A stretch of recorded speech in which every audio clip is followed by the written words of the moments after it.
Safety means it is yeah, something like that. Absolutely. So suppose you need to deal with people who may not be understanding your language actually. How do you cope up with that? So that's why safety is, that means how we can be safe from everything before we get sorry actually. And that is all about electrical safety. So ensuring electrical safety in these three things actually, and that is called rules, regulations and law. Anybody can say what is the difference between law, rules and regulation? What do you call law? And what do you call regulation? And what do you call rule? Is there any difference or it is all same? No? Nothing? Anybody know? Yes, all are different. How it is?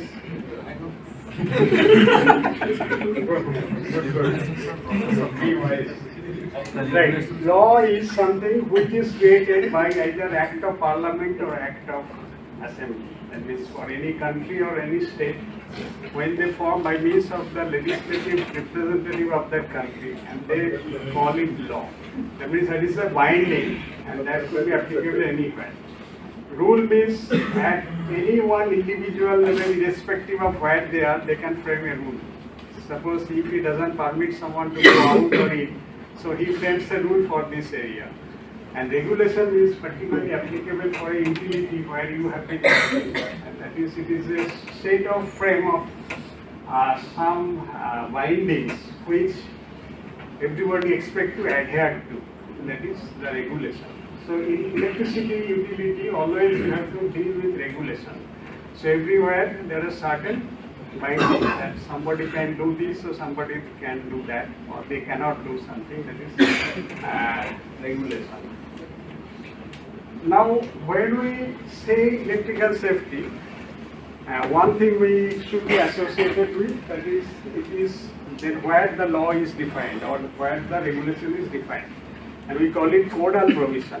What the codal provision is, in your utility may be having one regulation for this wind depth, one regulation for the design, one regulation for maintenance, something like that.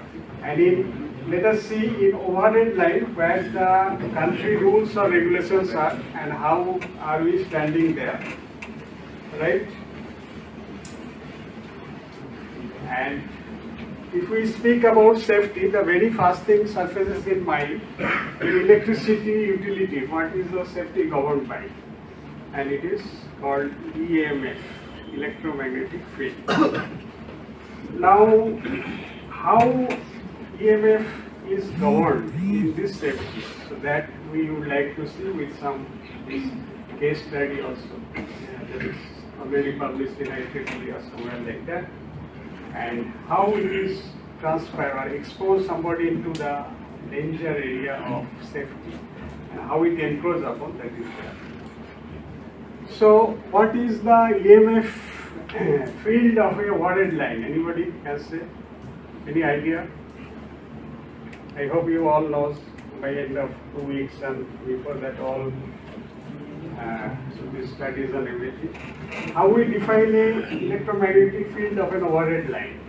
Because that's a thing that crisscrosses a country from one place to another place. So how we define it? Because I have been to your headquarters also in your Bhubaneswar office for some reason, and sometimes people complain somewhere where there is one electricity line. And two things are very not so uncommon in Odisha particularly. That is, one is lightning related death when people are farming. And another is that when somebody walks under an overhead line, they experience some kind of disturbance. And how it happens, why it happens, and how could we mitigate that. So let us see practically how we could do that. So EMF of a line is particularly shows like that. That is, it is the transpiring of that particular invisible field and how it surfaces under the line, which is absolutely invisible.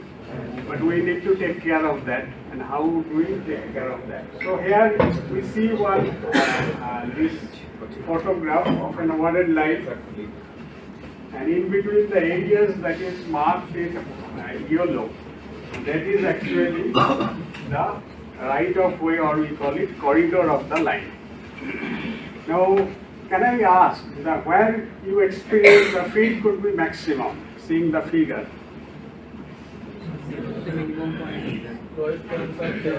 Yes, absolutely, and that's why you see the thing is it is shown in red.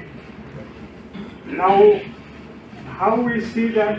Can you nullify the field effect of an awarded line? Absolutely. So yes.